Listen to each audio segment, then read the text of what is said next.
Some people think a badge makes them untouchable. They forget that the truth wears no uniform. The morning rush had already swallowed downtown Arlington when Officer Kyle Donovan spotted an older black man walking steadily along the sidewalk, his pace unhurried despite the tide of commuters flowing around him. Cars rolled past in neat lines. Coffee shops buzzed with conversations, and office workers hurried toward glass towers without giving much thought to the people beside them. The man looked ordinary in every possible way. His gray long-sleeve sweatshirt showed the faint creases of well-worn comfort rather than fashion. A pair of simple dark-framed glasses rested on his face, and neatly trimmed silver hair caught the soft light of the early sun. Nothing about him demanded attention. Nothing suggested power. Yet Kyle's eyes lingered. Years on patrol had convinced him that instinct mattered more than appearances, even though, without realizing it, he had begun confusing instinct with assumption. He watched the older man pause near a public bench, glance briefly at his watch, then continue walking with calm confidence. To Kyle, confidence without obvious status felt suspicious. He stepped out of his cruiser, adjusted the radio clipped to his shoulder, and crossed the sidewalk with deliberate authority. Conversations nearby faded as pedestrians sensed the familiar tension that came whenever a police officer stopped someone in public. "Sir," Kyle called firmly. The older man stopped immediately and turned with a polite expression. "Good morning, officer." His voice was calm, warm even, carrying none of the nervousness Kyle expected. "Is there a problem?" Kyle ignored the question. "I need you to stay right where you are." The man nodded without protest, folding his hands loosely in front of him. A few people slowed their pace. One woman carrying a briefcase glanced back over her shoulder. Two college students stopped near a food truck, pretending to scroll through their phones while quietly watching. The city never ignored public confrontations for long. Kyle took another step closer, studying the older man's face as though searching for confirmation of a story he had already decided was true. "Where are you headed?" he demanded. "Just walking to a meeting," the man answered. "A meeting?" Kyle repeated with a skeptical smile. "That's right. Mind telling me where?" "Federal Plaza." The answer sounded simple enough, but Kyle's expression hardened instead of softening. "Do you have identification?" "Of course."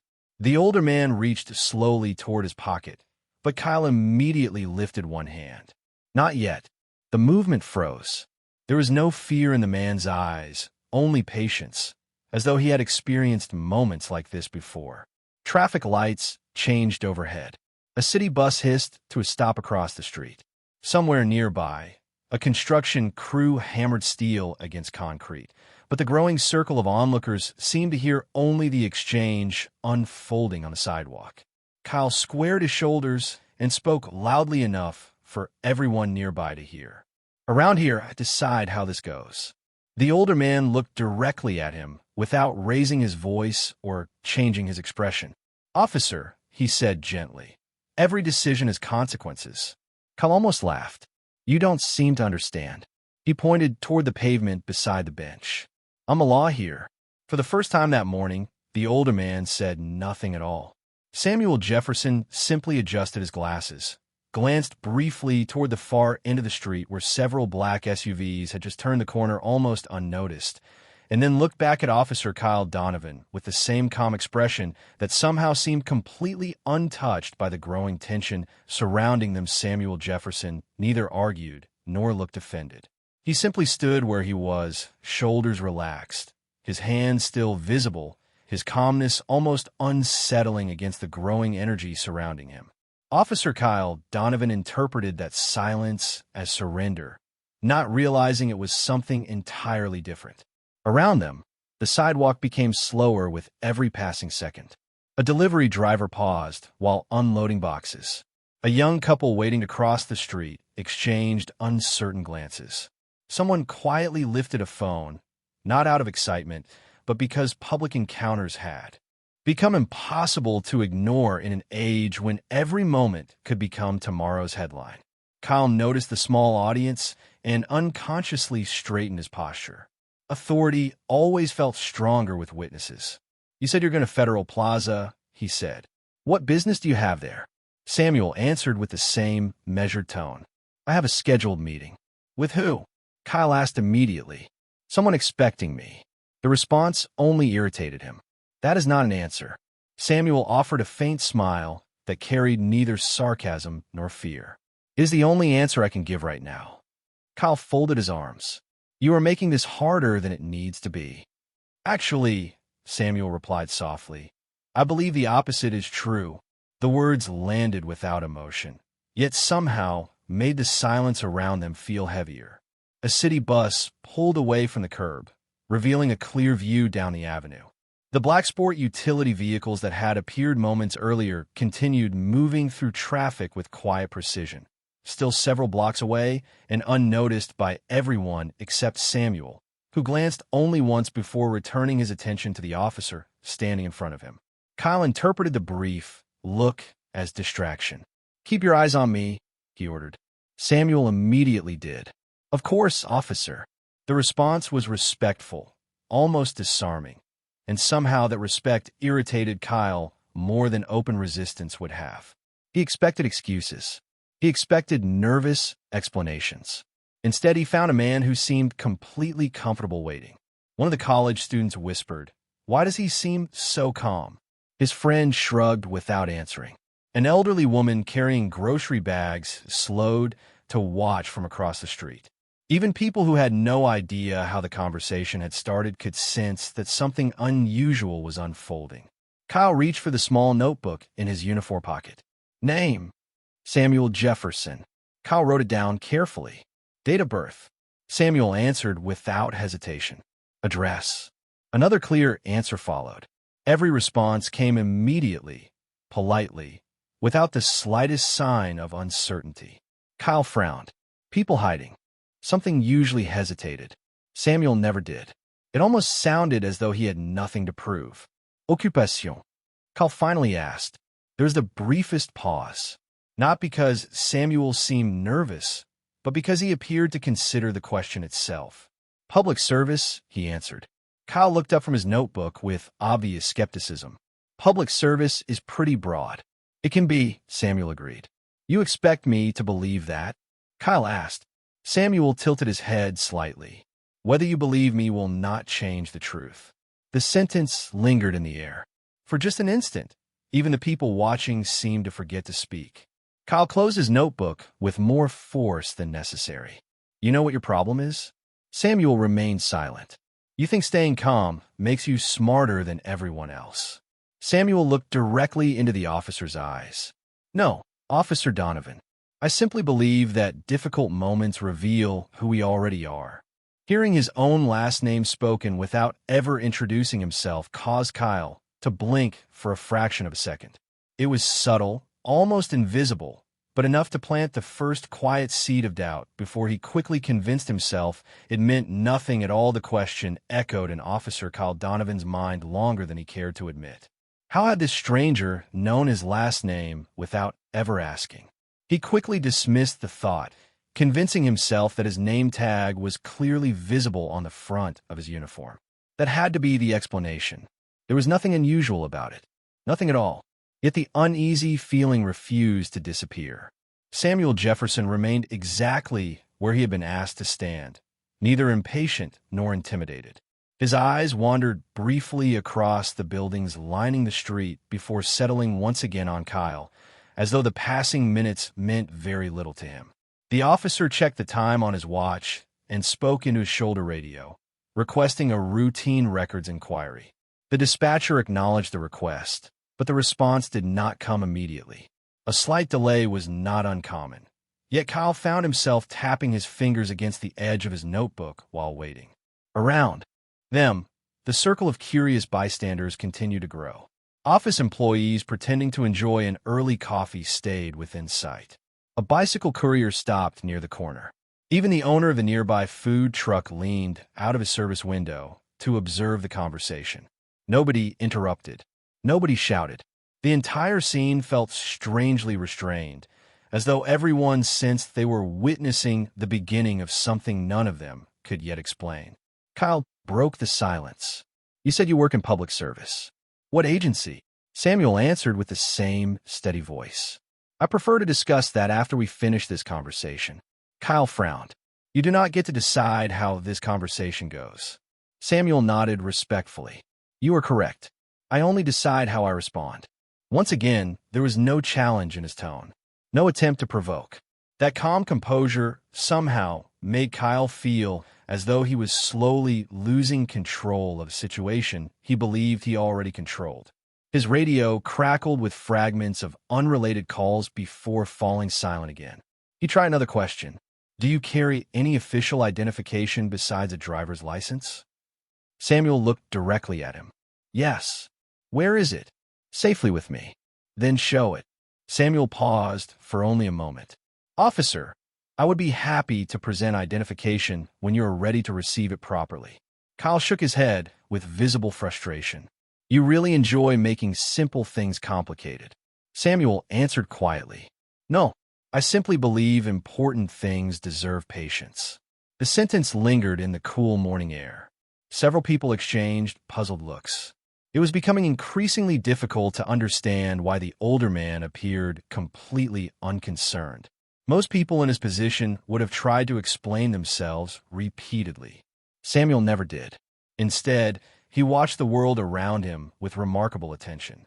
His eyes briefly settled on a security camera mounted above a nearby bank entrance. Then he noticed another attached to a traffic signal across the intersection. Finally, he glanced toward a city building whose entrance cameras faced directly toward the sidewalk where they stood. It was almost as though he were quietly memorizing every detail of the environment without making it obvious. Kyle noticed none of it. His focus remained fixed on proving himself right. Far down the avenue, the line of black sport utility vehicles moved closer through the morning traffic with calm precision. Their speed remained steady. No flashing lights, no sirens, just quiet purpose. Samuel observed them for less than a second before returning his full attention to the officer. His expression never changed. Kyle slipped his notebook back into his pocket and folded his arms once more. I think you are waiting for someone, he said confidently. Samuel gave a faint smile. Eventually, everyone arrives exactly when they are supposed to. Officer Kyle Donovan glanced toward the intersection, following Samuel Jefferson's eyes for the first time, but he saw nothing unusual. Morning traffic flowed exactly as it always did. Parents hurried children toward school. Office workers crossed against the countdown timer with coffee cups in hand. Delivery vans competed for curb space. If anything, the city looked almost boring, and that only reinforced Kyle's confidence that he was in complete control. He shifted his weight and spoke with the certainty of someone who had never questioned his own authority. You keep looking down the street, expecting somebody to come save you. Samuel answered without hesitation. No, I'm simply aware of my surroundings. Kyle smiled faintly. That sounds rehearsed. Samuel adjusted his glasses with slow, deliberate precision. Observation is a habit, not a performance. Another quiet response. Another answer that somehow carried more weight than its volume suggested. The dispatcher still had not returned the record's inquiry, and the silence in Kyle's earpiece began to feel unusually long. He pressed the transmit button once more. Dispatch, status on that information? Static answered first. Then came a brief acknowledgement. Stand by. Kyle frowned. Normally, the system responded much faster. Across the sidewalk, several spectators quietly exchanged comments among themselves. One man whispered that the older gentleman looked more like a retired professor than a criminal. Another observed how remarkably composed he remained despite the uncomfortable attention. Nobody seemed frightened by Samuel. In fact, many were beginning to feel uneasy for an entirely different reason. There was something about his patience that did not match the situation.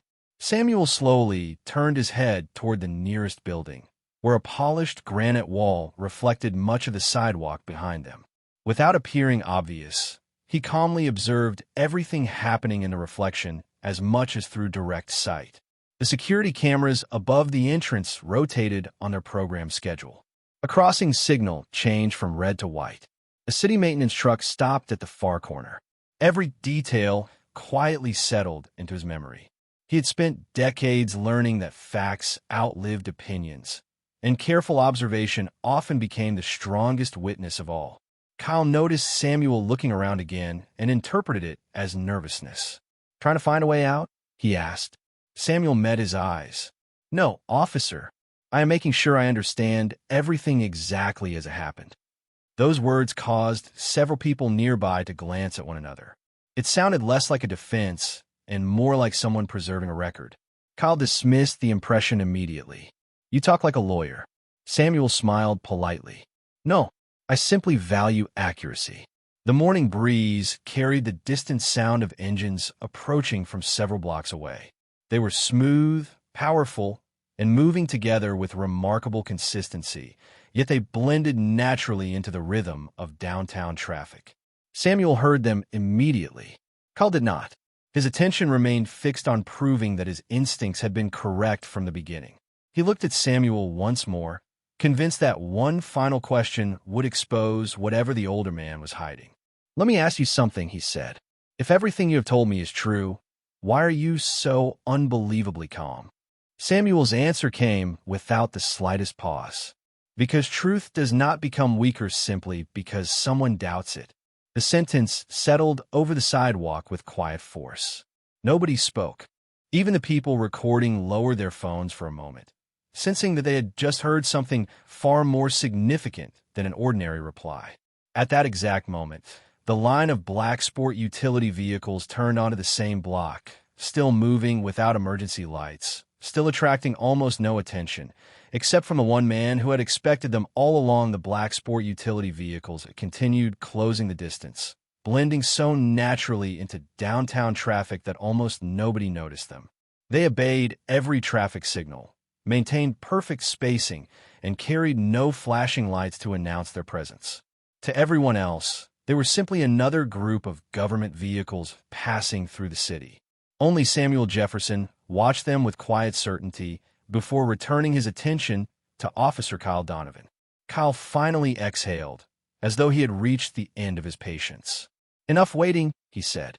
"You told me you have identification. I want to see it now." Samuel gave a respectful nod. "Very well." Slowly and deliberately, he reached inside his sweatshirt pocket, making every movement easy to follow. The small crowd instinctively leaned forward. Even Kyle watched closely, determined to prove that his instincts had been right all along. Samuel carefully removed a dark leather credential holder and held it in plain view, without making any sudden movement. "May I?" he asked calmly. Kyle extended his hand without answering. Samuel placed the credential holder into the officer's palm.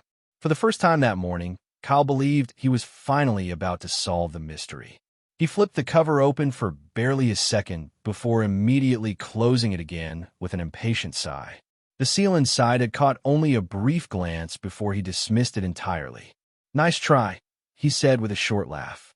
"People can buy convincing replicas of almost anything these days." Samuel remained perfectly still. "Did you read it?" Kyle shook his head. "I have seen enough." Samuel asked the question without changing his tone. "Have you?" The words lingered in the silence. Kyle handed the credential holder back without another look. "I'm not interested." "In props." Samuel accepted it politely and slipped it back into his pocket with the same measured care he had shown while taking it out. There was no frustration on his face.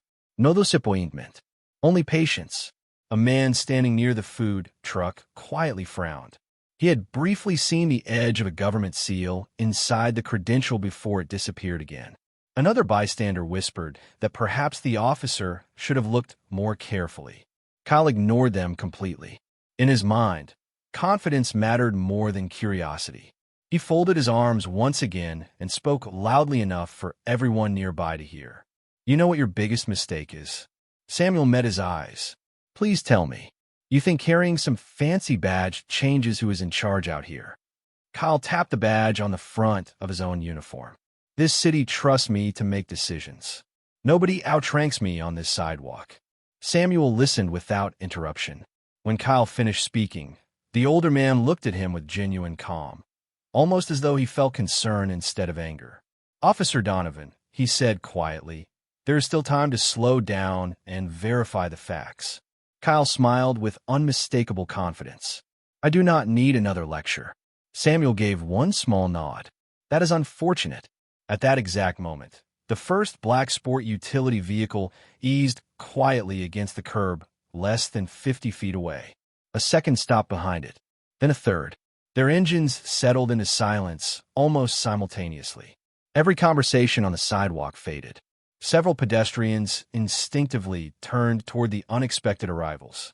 The doors remained closed for only a heartbeat before they opened together with calm precision, and sharply dressed federal agents began stepping onto the sidewalk with purposeful confidence, their eyes fixed on only one person in the entire crowd. The moment the vehicle doors opened, the atmosphere on the sidewalk changed without a single raised voice. 6 men and women wearing dark business suits stepped onto the pavement with calm, disciplined precision. Small earpieces rested behind their ears, and polished federal credentials hung discreetly from their belts. They did not rush.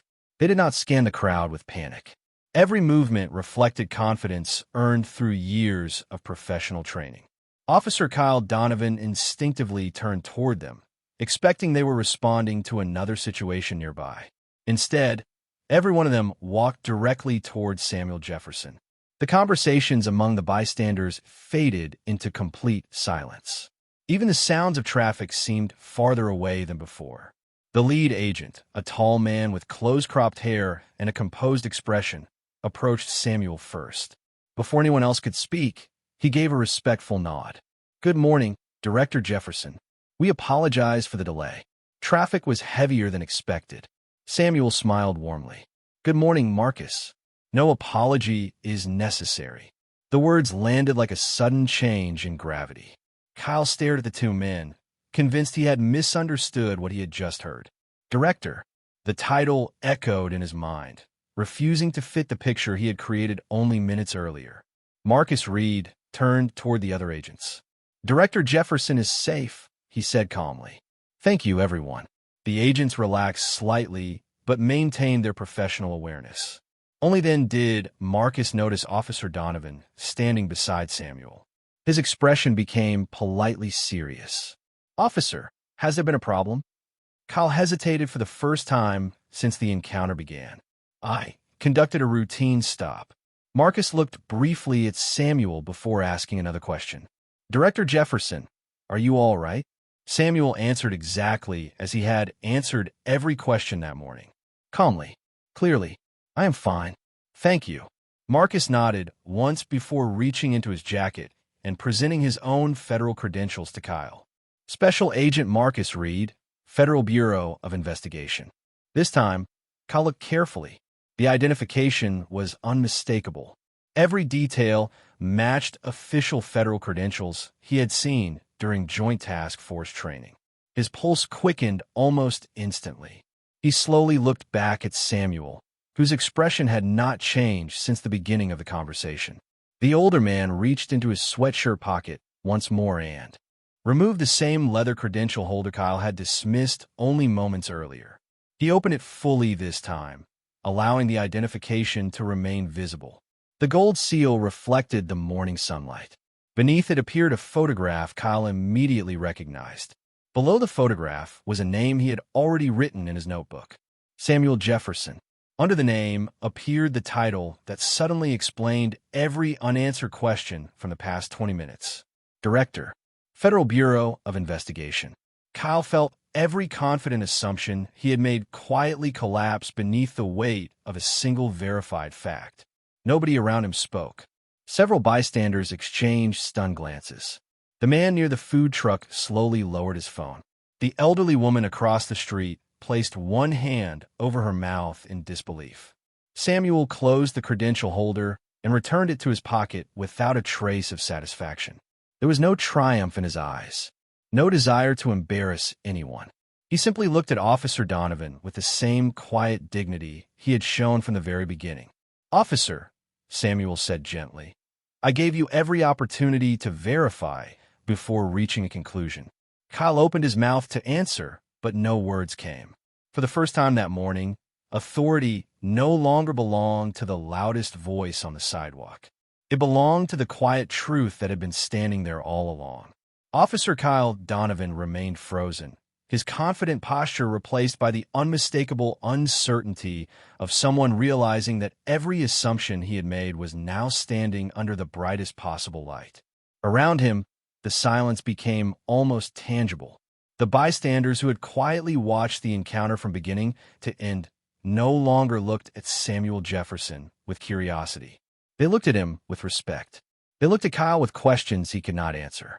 Special Agent Marcus Reed stepped slightly closer to Samuel without breaking professional composure. "Director Jefferson, your briefing begins in 30 minutes. We can leave whenever you are ready." Samuel nodded once. "Thank you, Marcus." Before either man moved, another vehicle pulled up to the curb.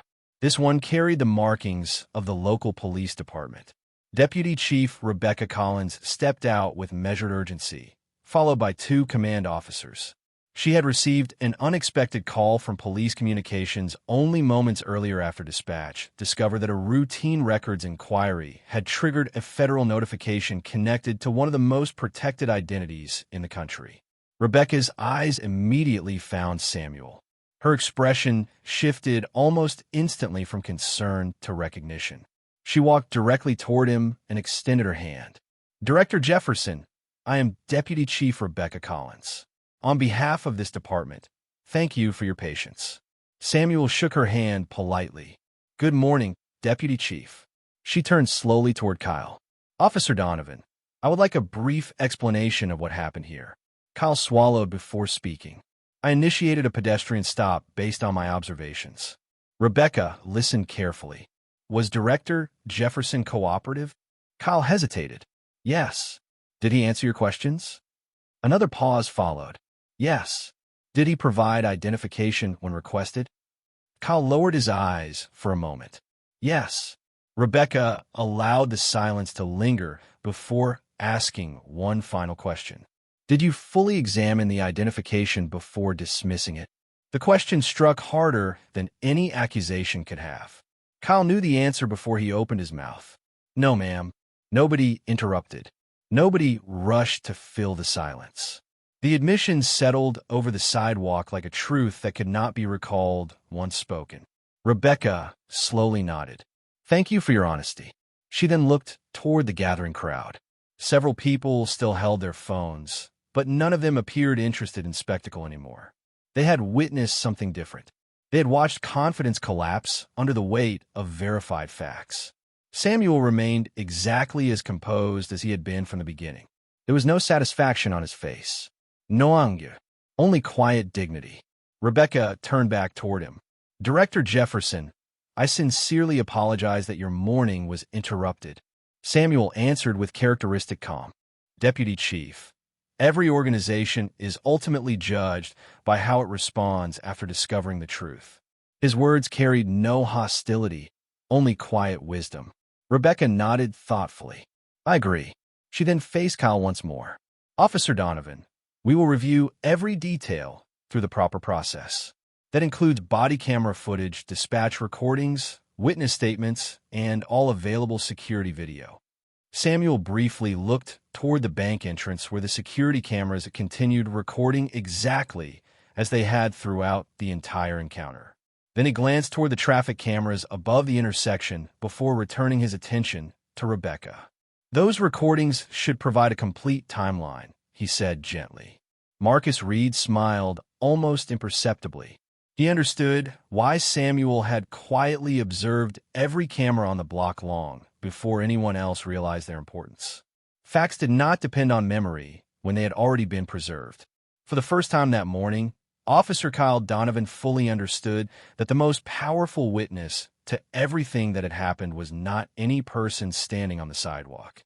It was the truth itself. Patiently waiting to be seen, Deputy Chief Rebecca Collins wasted no time. She quietly instructed one of her command officers to preserve every available record connected to the encounter before anyone left the scene. The request was calm, professional, and routine, yet everyone standing nearby understood its importance. Within minutes, the officer confirmed that the body camera assigned to Officer Kyle Donovan had remained active throughout the entire interaction. Traffic cameras covering the intersection had also recorded the event from multiple angles. The nearby bank had already agreed to preserve its exterior security footage, and several businesses along the block confirmed that their cameras captured portions of the same timeline. Rebecca nodded with quiet satisfaction. "Good," she said. "Facts are always the best starting point." Samuel Jefferson listened without interruption. His expression remained exactly as it had been since the beginning of the morning. There was no sign of victory because he had never viewed the situation as a contest. Marcus Reed noticed several bystanders still holding their phones. Instead of asking them to leave, he simply thanked them for remaining cooperative. One by one, a few stepped forward voluntarily. The delivery driver offered to provide his recording if investigators needed it. The college students explained that they had witnessed nearly every minute from the first conversation until the arrival of the federal vehicles. The owner of the food truck quietly added that he had seen Samuel present identification before it was dismissed without being carefully examined. Nobody appeared eager to accuse anyone.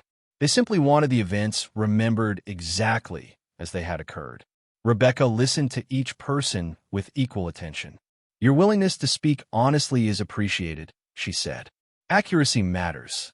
Kyle stood silently several feet away, watching the scene unfold with growing realization. Earlier that morning, he had believed confidence alone would carry the day. Now every important moment had become part of a documented timeline supported by independent evidence. Nothing depended upon opinion anymore. Everything depended upon what had actually happened. Samuel finally looked toward Kyle. There was no resentment in his eyes. Instead, there was something almost unexpected. Compassion. "Officer Donovan," he said gently, "every professional makes mistakes. The important question is whether we learn from them before they become habits." Kyle looked up slowly. The words struck him because they carried neither anger nor humiliation. They sounded like advice from someone who had spent an entire lifetime leading others through difficult decisions. Rebecca noticed the exchange, but chose not to interrupt. She understood that leadership sometimes appeared in the quietest conversations. Marcus glanced at his watch before speaking softly. "Director Jefferson, your team has already informed the conference organizers that you may arrive a few minutes late." Samuel smiled faintly. "Thank you." Rebecca folded her hands. "Director Jefferson, I assure you this matter will receive a complete administrative review under Department Policy." Samuel nodded respectfully. "That is all I would ask." His answer surprised several people standing nearby. He did not request special treatment. He did not demand immediate punishment. He simply asked for the same thing he had quietly relied upon from the very beginning: a fair review built upon verified facts. The morning sun climbed higher above the skyline, reflecting from the windows of the surrounding buildings. Downtown traffic resumed its ordinary rhythm, yet something invisible had changed among the people who remained. They had watched assumptions give way to evidence. They had watched authority tested by accountability. And they had learned that real dignity never needed to raise its voice, because when every fact finally stands together, the truth speaks clearly enough for everyone to hear. Samuel Jefferson looked once more at the familiar downtown street before taking a slow breath. The crowd that had gathered only minutes earlier was beginning to disperse, yet the mood was completely different from when the morning had begun. Conversations resumed in quieter voices. People who had paused on their way to work continued toward their offices carrying more than coffee in briefcases. They carried a reminder that appearances could be misleading and that patience often revealed what assumptions could never see. Marcus Reed opened a rear door of the waiting sport utility vehicle but did not rush his director. He knew Samuel preferred to leave important conversations properly finished. Deputy Chief Rebecca Collins extended her hand once more. "Director Jefferson, thank you for the professionalism and grace you demonstrated today." Samuel accepted the handshake warmly. "Thank you, Deputy Chief." Leadership is never tested on easy days. It is tested when difficult moments demand honest reflection. Rebecca nodded thoughtfully. "I will remember that." She turned toward Officer Kyle Donovan, who remained standing several feet away. His shoulders were no longer squared with certainty. Instead, he appeared deeply aware of everything that had unfolded. Samuel walked toward him without hesitation. The bystanders who remained instinctively became quiet. Once again, many expected a final confrontation. Instead, they witnessed something entirely different. Samuel stopped in front of Kyle and spoke with the same calm voice that had never changed throughout the morning. "Officer Donovan, I hope one day you remember this conversation for the right reason." Kyle looked up slowly. "Director Jefferson, I made judgments before I knew the facts. I understand that now." Samuel nodded gently. "Understanding is the beginning. What matters next is what you choose to become after today." Kyle took a slow breath. "I am sorry." There were no excuses attached to the words. No attempt to explain them away. Only a simple acknowledgement. Samuel offered a small, sincere smile. "Then make certain that the next person you meet receives the fairness every citizen deserves before you decide who they are." The words settled deeply over everyone within earshot. They sounded less like a warning than a lesson earned through decades of public service. Marcus quietly closed the vehicle door after Samuel took his seat. The convoy pulled away without flashing lights, without celebration, and without any display of power. Within seconds, the black vehicles blended into ordinary traffic until they disappeared beyond the next intersection. Rebecca watched them leave before turning back toward her officers. "Remember today," she said calmly. "Professionalism begins with facts. Respect begins with humility." Kyle remained standing on the sidewalk for another moment, looking at the place where Samuel had quietly stood from the very beginning. Nothing about that spot looked different, yet everything felt different. The sidewalk had become an unexpected classroom, and a lesson had cost no one their dignity except the pride that had refused to listen before understanding. The city continued moving exactly as it had before sunrise. Traffic lights changed. Pedestrians crossed busy streets. Office buildings filled with another ordinary workday. Yet somewhere inside the minds of everyone who witnessed the encounter, one truth remained impossible to forget. A badge may represent authority, but character determines how that authority is remembered. Real justice does not arrive with the loudest voice or the highest title. It arrives the moment truth is given the patience to be heard. And on that quiet morning, the most powerful person on the sidewalk was never the one who claimed to control the law. It was the man who understood that true authority begins with treating every human being with dignity. Please like and subscribe to the channel to